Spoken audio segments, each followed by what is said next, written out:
Haleluya. Hari ini hari yang diberkati oleh Tuhan. Sama-sama katakan amin. Amin. Selalu saya katakan hal yang baik dimulai dari iman yang diucapkan. Kalau kita ucapkan itu bagaikan kita menabur benih, dan benih yang kita taburkan pasti bertumbuh. Haleluya. Semua orang berhak untuk berhasil. Catat itu. Berhak untuk berhasil. Amin. Semua orang berhak, punya kesempatan equal. Tidak ada orang yang ditakdirkan untuk hancur hidupnya, untuk gagal hidupnya. Semua orang berhak. Apalagi di iklim demokrasi ya, semua orang diberi kesempatan. Ataupun kalaupun bukan karena demokrasi, sebab di demokrasi pun kadang-kadang ada juga unsur ketidakadilan. Nah, di tengah-tengah ketidakadilan pun, saya percaya tangan Tuhan sanggup mengulurkan tangan kepada orang-orang yang berada di sana, yang berharap kepadanya, sehingga walaupun sistem itu menghambat dan menghalangi, tapi orang-orang dikasihi Tuhan akan tetap diangkat naik dan Tuhan turun. Haleluya, haleluya. Bersama saya ada Bro Johan. Selalu Haleluya, dia adalah wakil kepala gereja kita di Tanjung Berawak, anak muda, keren, cerdas, smart, juga pelaku usaha di marketplace, dan dia adalah seorang yang eager, seorang antusias untuk menjadi orang hebat. Amin. Haleluya. Dan di sebelah kanan saya ada juga tokoh muda. Beliau ini praktisi legal ya, bidang hukum, yang juga smart, menaruh hati bagi Tuhan, dan juga sungguh dia pasti adalah orang yang berkerinduan menjadi orang hebat dan berhasil. Amin. Semua kita berhak menjadi hebat. Katakan sama-sama, saya berhak menjadi hebat. Saya berhak menjadi hebat. Haleluya. Haleluya. Ya, saya dengar Bro Denny Roberto ini marga Siburan, selain menekuni bidang hukum, senang menjadi seorang chef. Coba cerita sesuatu, kenapa senang sekali menjadi seorang chef? Begini loh, kalau di dunia masak kita bisa menaruhkan selain feel, imajinasi, dan berkarya, berseni dalam sebuah seni memasak. Jadi memasak itu ada seninya ya? Ya, selain rasa, kita harus memikirkan bagaimana bentuk dan hasilnya. Kita memperbadukan antara rasa, bentuk, dan apa yang kita inginkan, yang kita tuang dengan hati dalam masakan apa yang kita buat. Jadi bukan sekedar tahu bumbu lalu masukkan di, bukan sekedar itu ya? Hanya sekedar rasa, tapi perasaan kita itu kita tuangkan langsung dalam bentuk, jadi berbentuk menghasilkan sesuatu yang kita hidangkan untuk membuat orang senang, membuat orang bahagia. Dan kita harap itu mereka dengan apa yang kita buat, kita membuat orang senang, dan begitu juga dengan mereka juga bisa merasakan apa yang bagaimana proses yang kita buat untuk mereka. Begitu ya. Jadi saudaraku, pada tiap orang Tuhan tanam bakat. Setiap orang punya bakat, apalagi nanti lahir baru menerima lagi karunia roh. Jadi kalau kita anak Tuhan mendengarkan setiap orang berhak menjadi hebat, itu bukan hal yang aneh. Karena pada diri kita sudah ditanam potensi ya. Betul ya? Ada potensi, ada modal, ada kapasitas pada diri kita. Dan hari ini kita memang mau membincangkan keberhasilan dalam hidup ini antara lain dipengaruhi oleh sebuah gaya hidup. Gaya hidup. Saya gunakan kata gaya untuk mengatakan adanya orang punya corak, punya style, punya selera, punya passion, punya cara dalam menghadapi kehidupan ini. Dan yang saya maksud gaya hidup bukan gaya-gayaan. Kalau gaya-gayaan itu kan mungkin ya agak-agak negatif ya, gaya berpakaian, gaya berkata-kata. Ada orang berkata-kata diubah begitu rupa ya. Saya pernah melihat orang sampai berdoanya pun bahasanya entah bagaimana, bilang oh Tuhan, katanya bilang oh Tuhan. Nah, itu gaya-gayaan. Bukan itu faktor keberhasilan. Yang saya maksud dengan gaya keberhasilan ini bukan pendapat kita sendiri. Yang kami mau bertiga bincangkan inilah kita mau gali dari Alkitab. Amin.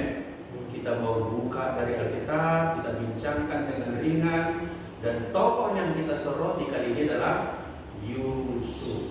Siapa tidak kenal Yusuf? Jangankan orang Yahudi, orang Kristen, agama Islam pun mengakui ketokohan Yusuf. Dia orang berhasil, saudaraku. Tapi jangan lupa, dia adalah orang yang menghadapi banyak sekali tantangan. From A to Z yang ada tantangan pernah kita alami, itu dialami oleh seorang Yusuf. Sejak kecil dia kena bully, kena eliminasi, diperlakukan tidak adil, bahkan mengalami tekanan-tekanan begitu rupa sampai pada titik paling bawah. Tapi kemudian potensi yang ada pada dirinya tadi muncul keluar, visi yang ditaruh Tuhan kepadanya menjadi kenyataan karena ada gaya hidup seorang Yusuf. Kita mau bicarakan soal gaya ini. Pertama-tama kita baca dulu kitab Kejadian pasal 50 ayat 15 sampai 21 dibaca oleh Johan. Kejadian 50 pasal 15 ayat 15 sampai 21. 15 mulai. Ketika saudara-saudara Yusuf melihat bahwa ayah mereka telah mati, berkatalah mereka, boleh jadi Yusuf akan memendam kita dan membalaskan sepenuhnya kepada kita segala kejahatan yang telah kita lakukan kepadanya. Sebab itu mereka menyuruh menyampaikan pesan ini kepada Yusuf. Sebelum ayahmu mati, ia telah berpesan, beginilah harus kamu katakan kepada Yusuf, ampunilah kiranya kesalahan saudara-saudaramu dan dosa mereka, sebab mereka telah berbuat jahat kepadamu. Maka sekarang ampunilah kiranya kesalahan yang dibuat hamba-hamba Allah ayahmu. Lalu menangislah Yusuf ketika orang berkata demikian kepadanya. Juga saudara-saudaranya datang sendiri dan sujud di depannya serta berkata, kami datang untuk menjadi budakmu. Tetapi Yusuf berkata kepada mereka, janganlah takut, sebab aku inikah pengganti Allah? Memang kamu telah mereka-rekakan yang jahat terhadap aku, tetapi Allah telah mereka-rekakannya untuk kebaikan, dengan maksud melakukan seperti yang terjadi sekarang ini, yakni memelihara hidup suatu bangsa yang besar.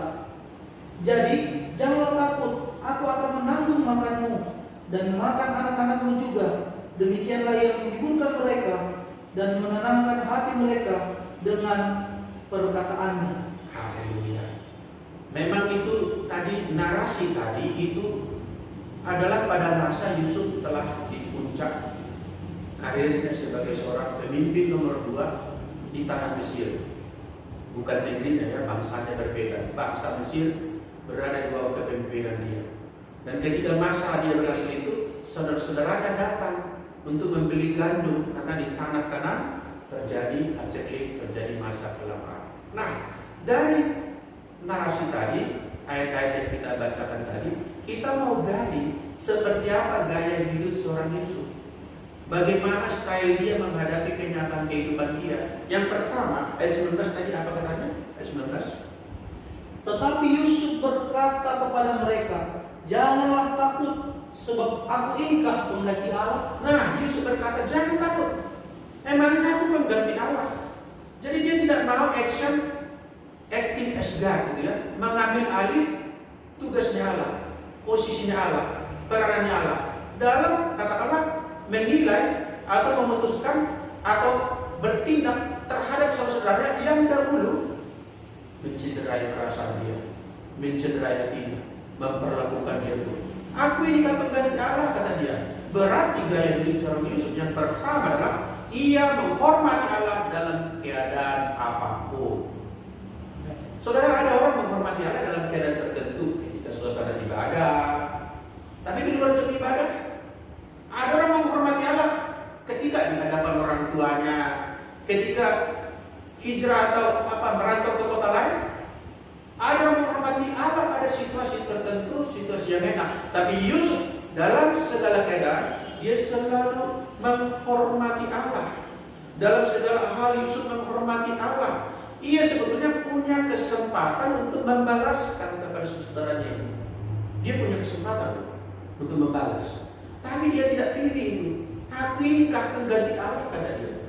Jadi dia selalu menghormati Allah. Biarlah kalau itu hak Allah, sebab memang nanti di perjanjian baru dikatakan pembalasan adalah hak Allah. Jangan menuntut pembalasan, kata Paulus, sebab pembalasan adalah hak Allah. Bro Johan mungkin bisa memberikan sumbang pemikiran, apa yang dipahami katakan sesuatu tentang kesuksesan itu dengan kaitannya dengan menghormati Allah. Kesuksesan berkaitan dengan gaya hidup kita menghormati Allah. Begini Pak, saya percaya setiap manusia berhak untuk sukses dan berhasil, dan keberhasilan itu pun bersumber daripada Allah. Oleh karenanya Dia yang memberikan segala sesuatunya kepada manusia. Maka dari itu layaklah seorang yang menerima dari seseorang untuk menghormati pemberian itu. Bagaimana kita menghormati pemberian itu? Dengan berlaku adil, tidak curang, dan melakukan apa kehendak sang pemberi tadi. Jadi kalau hal-hal ini kita lakukan secara tidak adil, maka kita sedang mengkhianati Allah. Maka dari itu kita nanti suatu kali batal sponsor. Kalau sebuah iklan begitu, lalu nanti disuruh mengiklankan sesuatu produk, lalu tidak diiklankan dalam digital marketing begitu, nanti suatu kali tidak menerima sesuatu lagi dari sponsor, sehingga kita kurang pendapatannya. Jadi kira-kira begitu, bukan hanya untuk menerima sesuatu daripada Allah, karena Dia sudah memberi, maka selayaknya kita menghormati dan kembalilah puji hormat kepada Tuhan. Haleluya. Kalau boleh saya mengucapkan dengan kalimat lain apa yang dimaksud oleh Bro Johan tadi, keberhasilan itulah pemberian Allah. Sponsor keberhasilan adalah Allah itu sendiri. Kalau Allah adalah sponsor, Allah adalah penentu, ya kita wajib menghormati Dia. Sebab kalau sampai kita menelikung Allah, mengkhianati Allah, maka bukan keberhasilan yang kita peroleh. Saya teringat Johan di peristiwa-peristiwa sebelumnya, ketika Yusuf menjadi pembantu di rumah Tuan Potifar. Jadi tante Poti ini punya niat macam-macam ini ya. Jadi udah kosong rumah, suaminya lagi kerja di istana Firaun. Para pembantunya entah bagaimana dia kondisikan supaya tidak berada di rumah. Mungkin ada yang bilang beli sayur kau ke tempat jauh, yang satu lagi membeli kau sembako ke tempat jauh. Semua sih kosonglah rumah itu. Lalu dia yang sudah lama mengidap-idapkan kemolekan, ketampanan daripada Yusuf ini menggoda Yusuf.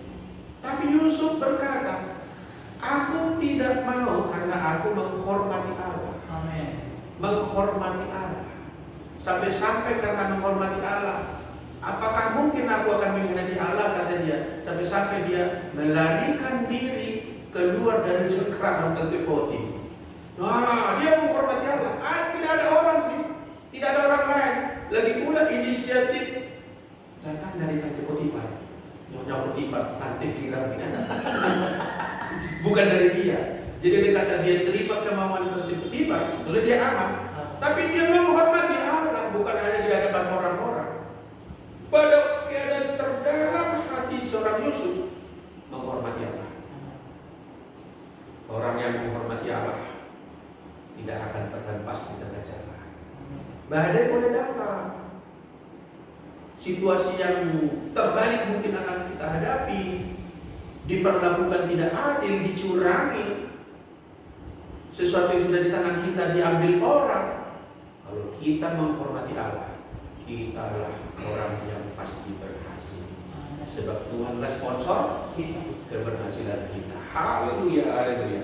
Jadi kita sudah dapat ya, gaya hidup sekarang adalah gaya yang pertama, menghormati Allah dalam segala hal. Amin. Dalam susah, dalam maupun senang, dalam suka maupun duka, di hadapan orang atau tidak ada orang, menghormati Allah. Yang kedua, juga dari tokoh Yusuf kita mau lihat gaya hidup dia sehingga dia dituntut Tuhan menjadi berhasil. Kita temukan itu saudaraku ketika dia berkata kepada saudara-saudaranya, jangan takut, aku ini pengganti Allah. Sampai-sampai dia berkata, kamu memang dahulu mereka-rekakan hal yang jahat kepadaku, tetapi Allah mereka-rekakan itu untuk kebaikan, bahkan kebaikan bangsa kita. Dari nada-nada perkataannya itu nampak sekali dan jelas terang benderang Yusuf itu seorang yang mempunyai hati yang luas, mengampuni. Sebelum sekarang dia punya kesempatan untuk membalaskan, punya power, dia memimpin, dan orang ini sekarang seorang yang katakan mengemis di hadapan dia. Kalau dia mau tolak, mau katakan hal-hal yang secara dunia kita berkata pantas. Kenapa nggak pantas dia masa kecil dulu diperlakukan buruk? Dan sekarang ketika orang itu dalam keadaan susah, orang yang dulu curang kepadanya dan jahat kepadanya, sekarang datang minta tolong. Wow! Jangan-jangan orang itu minta tolong, hanya lihat di depannya saja, sudah muak rasanya. Tetapi Yusuf luas hatinya, suka mengampuni, suka menghormati Allah, adalah gaya hidup orang yang berhasil. Amin, saudaraku. Amin. Gaya hidup orang yang berhasil. Sejak dia menerima mimpi, yaitu visi dari Allah, Yakub seorang yang percaya bahwa apa yang dimimpikan dia, bahwa dia akan menjadi pemimpin yang besar, itu pasti menjadi kenyataan. Walaupun dia diperlakukan buruk oleh saudaranya, dia menjalani itu boleh dibilang, menurut saya ini hebat sekali. Seorang yang yakin ditetapkan Allah menjadi orang yang berhasil, sampai dikatakan dalam mimpinya bahkan matahari, bulan, dan 11 bintang sujud menyembah kepada dia. Berarti itu posisi king ada pada tangannya. Dia akan menduduki posisi raja. Tapi tidak lama setelah itu dia mengalami aniaya. Ketika dia mengalami aniaya itu, tidak tercatat dalam kitab dia membalas, ataupun tertulis ataupun tersirat, seolah-olah dia memendam kekecewaan, memendam kepahitan, memendam ingin membalas dendam. Melainkan dia adalah seorang yang suka mengampuni. Itulah sekarang ketika saudara-saudaranya, abang-abang ini datang mengemis minta bekal makanan, sampai-sampai dia berbesar hati. Jangan takut kepada-Ku. Padahal orang itu tadi udah ngarang jawaban. Menurut saya ngarang itu. Saudaranya bilang, bapak kita dulu bilang, Yusuf jangan kau bapak. Abang itu kurang saya itu ngarang mereka. Tapi pun Yusuf memang tidak ada niat untuk membalaskan. Bapak Ibu, mengampuni itu bukan suatu perkataan aku mengampuni. Semua orang muda mengatakan itu beratnya. Apa kita butuh energi berapa kilogram mengucapkan itu? Aku mengampuni. Tapi apakah itu ada di dalam hati? Ada orang di mulut mengampuni, di hati ini dia. Di mulut sih mengampuni. Atau ada orang mengampuni karena ada UUD, kilo kan? Mengampuni sih karena dilihat bahwa ini ada untungnya buat saya. Ini apa untungnya bagi dia? Malahan nanti kita lihat orang itu dibilang kepada mereka, Yusuf berkata, akulah menanggung makan minummu. Menanggung makan minum keluarga besar loh saudaraku, bukan satu orang.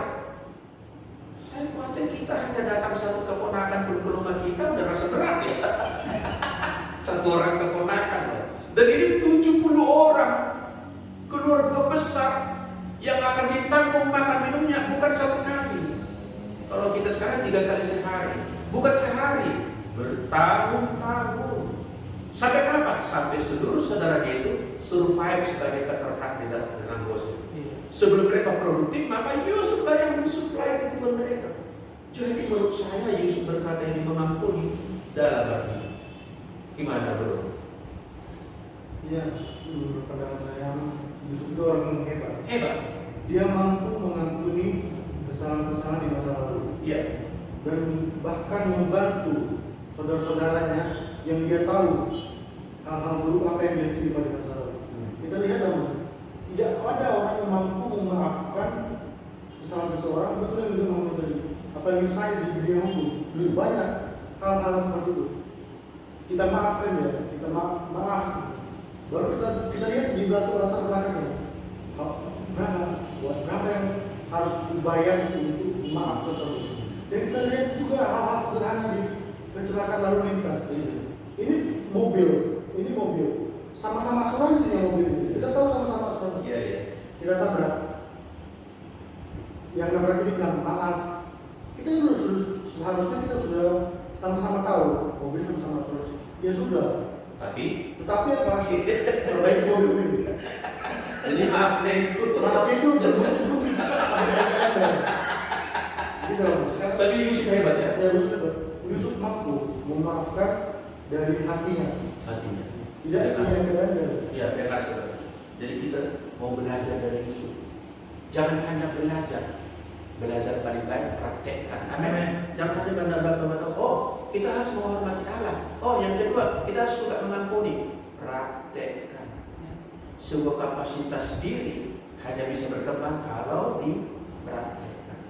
Proses pengulangan, proses coba dan mencoba, atau kata-kata umum kita dengar jatuh bangun di situ. Kita coba terus melatih diri kita menjadi seorang yang suka mengampuni. Amin. Dan tidak pernah menghasilkan apa-apa yang baik. Tak ada kebaikan dari kepahitan hati dan dendam. Tidak ada kebaikan apapun. Dan orang yang pahit hati, memendam kekecewaan, memendam kepedihan hati, merusak dirinya, merusak hubungan dengan sesama, merusak hubungan dengan Tuhan, juga berarti tidak hormat kepada Tuhan. Amin. Yang ketiga, kita mau belajar gaya hidup seorang Yusuf. Ayat 21 boleh dibaca ulang. Ayat 21. Jadi, janganlah takut. Aku akan menanggung makanmu dan makan anak-anakmu juga. Demikianlah ia menghiburkan mereka dan menenangkan hati mereka dengan perkataannya. Wah, hebat. Jangan takut. Jangan khawatir. Jangan stres. Aku menanggung makanmu dan menanggung hidup keluarga besar itu. Kira-kira ini, aku menanggung kamu makan beban sama istrimu, sama anakmu. Iya. Abang yang kedua, kamu juga sama istrimu, sama anakmu. Gak bilang, abang ada, istrinya terserah. Haleluya, hebat ya. Berarti seorang Yusuf adalah seorang yang suka memberi. Amin.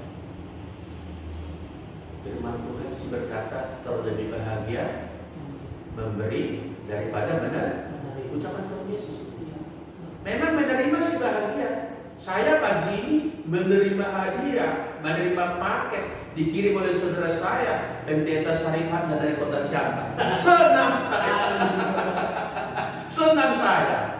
Tapi lebih senang lagi pendeta Sarifat yang memberikan itu kepada kami. Amin. Begitu saudara hukumnya. Menerima itu bahagia, memberi itu lebih bahagia. Tadi pagi kami sarapan di satu tempat. Saya mau membayar. Bro, ini semua bayar. Senang gak membayarnya? Senang. Orang yang memberi akan bahagia. Tidak berkekurangan orang memberi kalau memberinya karena ketulusan hati di hadapan Tuhan. Amin. Haleluya. Orang sukses ditandai oleh gaya hidup suka memberi. Wah, rasa-rasanya pada sebagian orang bentrok ini punya filosofi hidup ini. Bagi seluruh enggak dong, suka menerima dong. Aku enggak mau memberi, aku mau menerima, aku mau mengambil, aku mau mencaplok, aku mau rampok. Bila perlu ku telan, ku makan orangnya. Tapi gaya hidup yang sukses sejati adalah suka memberi. Dan pemberian kita itu adalah taburan benih yang kita serapkan. Dan benih yang diserapkan, benih yang ditaburkan pasti bertumbuh. Amin. Apa jadinya kalau benih padi kita simpan, benih jagung kita simpan, enggak ditaburkan, enggak ditanamkan, apa jadinya? Benih itu akan busuk. Benih itu tidak akan berkembang. Tapi kalau kita serahkan dia, kita semaikan dia, benih itu akan bertumbuh. 1-2 mungkin enggak tumbuh, itu biasa. Enggak usah juga kita menjadi sakit hati karena suka memberi kok. Orang enggak respect sebagaimana saya harapkan, enggak usah pikirkan itu. Ada saja yang kita tabur itu tidak menghasilkan tuayan, tapi mayoritas yang kita tabur pasti berhasil. Katakan amin. Amin. Jadi Yusuf adalah seorang menabur, dan dia tidak menjadi miskin karena menabur saudaranya ini. Tidak miskin karena memberi. Bahkan firman Tuhan berkata, orang menabur dengan bercucur air mata akan pulang dengan bersorak-sorai, berkas-berkasnya di tangannya berlimpah-limpah. Katakan amin, saudara. Haleluya. Memberi artinya menabur, dan menabur artinya mengundang berkat pada masa-masa yang akan datang. Haleluya, haleluya. Hari ini kita sudah dapat 3 gaya hidup seorang Yusuf. Yang pertama tadi, menghormati Allah dalam segala hal, lakukanlah itu. Yang kedua, suka mengampuni, lakukanlah itu.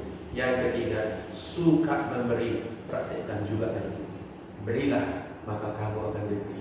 Ukuran kamu memberi, ukuran kamu menerima, bahkan dengan takaran yang dipadatkan dan digoncang, diberikan Tuhan kepada kita. Sukses bagi saudara, jadilah seperti Yusuf. Saya percaya kalau gaya hidup Yusuf ini kita lakukan, kita menjadi sukses seperti Yusuf. Amin. Sukses, be success like Joseph. Yusuf telah menjalani gaya itu. Kalau kita jalan atau gayanya itu, maka itu kebenaran yang disimpan di Alkitab tidak akan pernah kembali dengan sia-sia. Firman yang dituliskan, firman yang disampaikan Tuhan akan menghasilkan hal yang baik bagi orang percaya, orang yang melakukannya. Tuhan memberkati kita. Kami bertiga dari tempat kami ini mengatakan Shalom, salam sukses, be sukses like Joseph.